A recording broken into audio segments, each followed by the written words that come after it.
안녕하세요, 모야입니다. 오늘은 부동산 얘기를 좀 해볼게요. 지금 현재 3고 시대에 살고 있습니다. 고금리, 고물가, 고유가.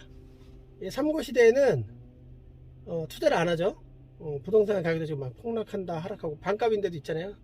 뭐 실제인지 값보지 않아서 모르겠지만 서울의 반값이라고 되는 곳도 있고 앞전 대비. 제 오피스텔도 지금 월세로 되어 있는데 제가 이자 부담이 있으니까 대출을 갚기 위해서 전세 전환하려고 하니까 아시겠지만 전세가 잘 안 나가요. 고금리 때문에. 그래서 전세자금 대출도 지금 거의 5% 가까이 되는 금리를 받으니까 전세자금 대출도 잘 받기가 사람들이 안 받으려고 하고 월세로 잡고 가려고 하죠. 근데 좀 반대로 역행하는 거예요. 월세가 있는 걸 월세로 올리면 되는데 올리는 게 아니라 전세로 가려고 하는 거예요. 그럼 반대로 저는 더 힘들겠죠. 전세를 찾는 사람도 적을 테고 매물도 적지만 전세를 찾는 사람도 적어요. 그러니까 잘 들으세요. 전세가도 현재 전세 살고 계신 현재 전세 살고 있는 사람의 전세가도 매매가가 그 전세가보다 낮아요. 그러니까 역전세라는 얘기예요.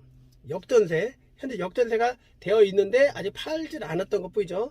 되어 있기 때문에 지금 이 금액에 전세를 놓으시면 안 나갈 것 같아요. 안 나갈 것 같아요. 좀 낮춰서 하셔야 돼요. 그래서 얼마나 낮춰야 되나요? 한 2천 이상은 낮춰야 된다고 그러더라고요.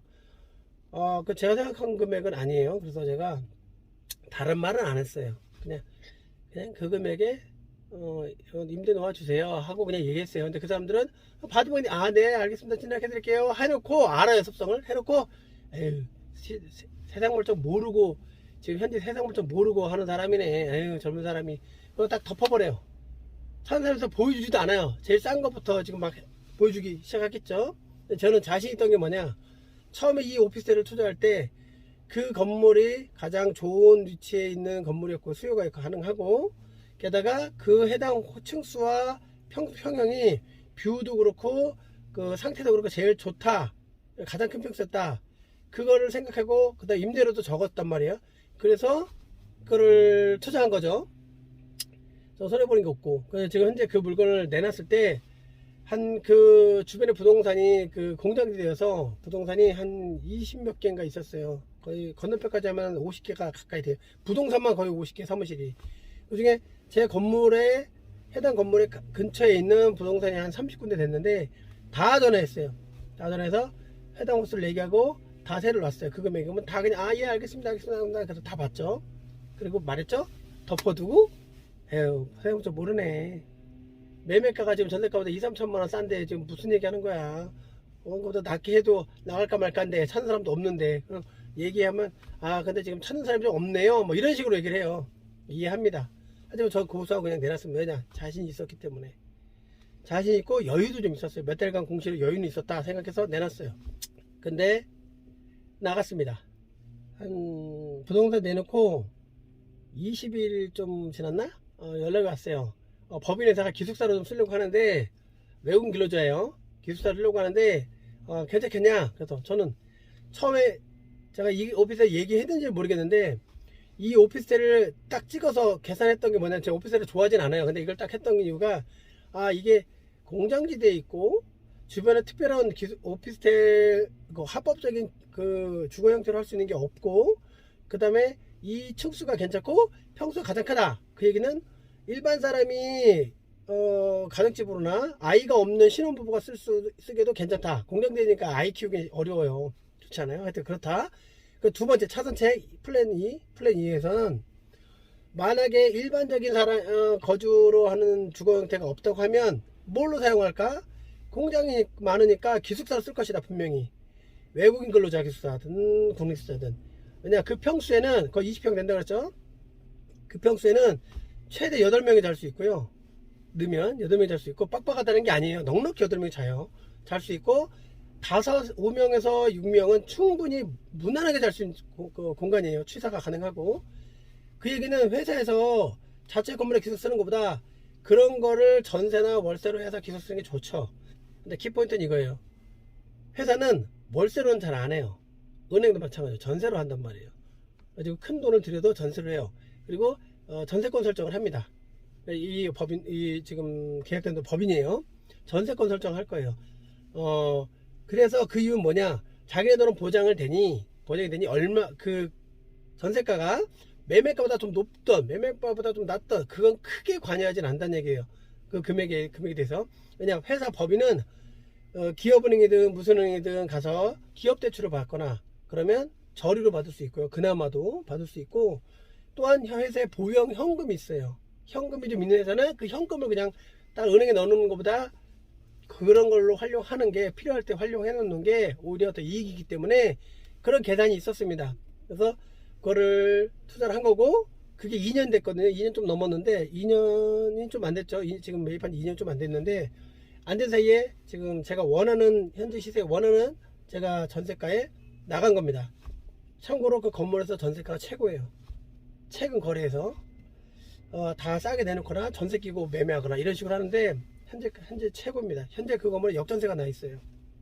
건물에 그래서 역전세가 나 있어요. 이미 한 두어 달 전부터 이미 나 있었어요. 저도 확인했고. 근데 저는 그 금액을 고수한 겁니다. 분명히 나간다. 근데 제 예상이 맞은 거죠. 하지만 대부분 이제 외국인 근로자 뭐 이러면 뭐 집이 망가진다 뭐 이런 얘기 하는데, 특이하게 다 써 있어요. 첫째, 원상복구. 그죠? 당연한 거죠. 둘째, 퇴거 시 소독. 냄새가 나니까 소독한다. 그죠? 그리고 또 하나.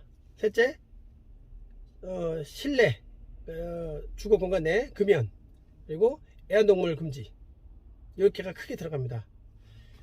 그 이유는 애완동물 있으면 아무래도 배설물이나 망가진 부분 있죠. 하지만 저는 왜 그걸 다 그렇게 하면서 하냐? 이유는 하나예요. 건물 자체가 원상복구 한다는 거는 새거가 된다는 거니까 저한테 나쁠 게 없습니다. 일단 현장으로 이동해서 계약을 하고 나서 또 그 계약서도 한번 또 다시 이어서 찍어 보도록 하겠습니다. 제가 보유 중인 오피스텔에 도착을 해서 계약서를 작성이 끝났고요. 뭐 시간은 그렇게 오래 안 걸렸어요. 한 20여 분?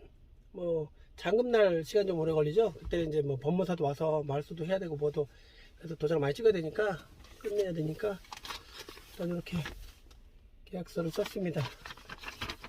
이렇게 계약서 썼고요.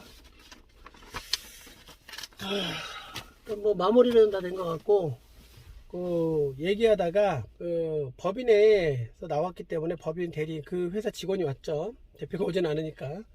그리고 직원하고 이제 잠깐 얘기하고 부동산 사무실 소장님하고 이런저런 얘기하다가 이제 저도 제가 캐치를 한 거죠. 캐치를 한 건데, 이분이 알아보기 위해서 범위를 좀 넓게 좀 알아봤나 봐요. 도보로 가능하지 않은 거리까지도, 차로 이동한 거리까지도 알아봤는데 없대요. 없대요. 그래서 제가 옆에서 말을 했죠. 없는 게 아니고 마땅히 쓸만한 게 없었겠죠? 라고 했더니 맞대요.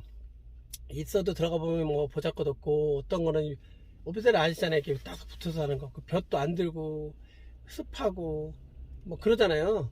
그러니까 딱 사람이 주거로 밤에 잠을만 자더라도 좀 그렇다, 삭막하다, 감옥 같다, 이런 느낌들이 많았을 거예요. 그리고 평수도 작은 것도 있고, 좀 뷰가 괜찮으면 너무 작고, 그러니까 들어가는 돈에 비해서 너무 좀 작고, 딱 보니까 이게 돈이 다른 여기 나와 있는 다른 전세 매물 같은 평수에서 보다 2,3천만 원 더 비싼데, 층이 뷰가 괜찮네, 환하네, 건물 내부 상태도 나쁘지 않네, 평수도 크네 좀.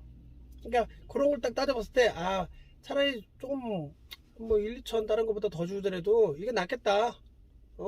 직원들의 거주 기숙이죠. 기숙하는 주거, 잠자는 거주 여건을 했을 때 이게 낫겠다. 선택을 한 거예요. 근데 예상이 맞는 거죠. 기업 회사는 현금이 있기 때문에 1,000만 2천만 더 든다고 해서 뭐 큰 부담이 되지 않아요. 현금을 갖고 있는 사람은 특히 나다고 그래. 회사 통장에 현금이 있으니까 그건 뭐 이자 얼마 나오겠어요. 그러니 이제 이거 한다 이렇게 하면 되는 거거든요. 사라진 돈도 아니고.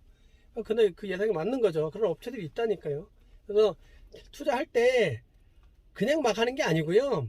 좀 생각을 좀 하고 하셔야 돼요. 생각을. 최소한 내가 투자하는 물건의 목적이 뭐고, 이 목적물이 플랜 A부터 플랜 B, 좀 많게 플랜 C까지 세 가지에 대해서 뭐 출구 전략이 있어야죠. 출구 전략이라는 게 파는 출구 전략도 출구 전략이지만 세를 놓는 임대 출구 전략이에요. 그래서 상가는 어떤 업종이 들어와야 되겠다. 1차. 그게 안 되면 어떤 업종, 또 어떤 업종 이렇게 정해줘야죠. 나라면 어떤 걸 하겠다. 그럼 월세 얼마 받겠다. 매출이 얼마 나오겠다. 이런 거죠. 그런 게 되지 않으면 낭패를 봅니다. 그리고 그런 게 정확히 맞지 않으면 새 놓을 때 임대가도 내가 정하기가 쉽지 않아요. 휘둘리죠. 만약에 제가 휘둘렸다면 처음에 이 오피스텔 새를 놓을 때, 두 번째 새를 놓을 때죠. 놓을 때 제가 정한 금액이 적정하다 생각하는데 부동산도 지금 시세가 이러고 현상이 이러니 좀 낮춰주세요 했으면 어땠을까요? 나가겠죠. 하지만 금액이 차이가 나잖아요. 금액이. 나중에 한번 제가 이걸 말씀드릴 부분이 있겠지만 이 보증금, 그러니까 새로 올 때 임대가는 처음에 중요합니다. 왜 중요하냐면 그 주거, 상가나 이런 건 좀 다를 수 있는데 주거 공간으로 쓰는 거는 상향이 있어요. 2년에 5%.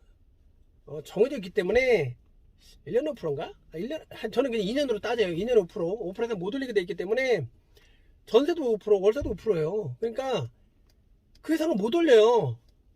못 올려요. 그리고 뭐 계약기 청구권 한 번 쓰면 2년 더 하니까 결론적으로는 처음에 놓을 때 금액에서 2년 뒤에 5%, 그 위엔 퇴거할 수 있겠지만 어쨌든 그 이상 올리기가 힘들다는 얘기예요. 그래서 그런 걸 따졌을 때 처음에 놓을 때 잘라야 되는 거죠. 좀 시간이 조금 걸리더라도. 그러니까 여유가 있어야 돼요.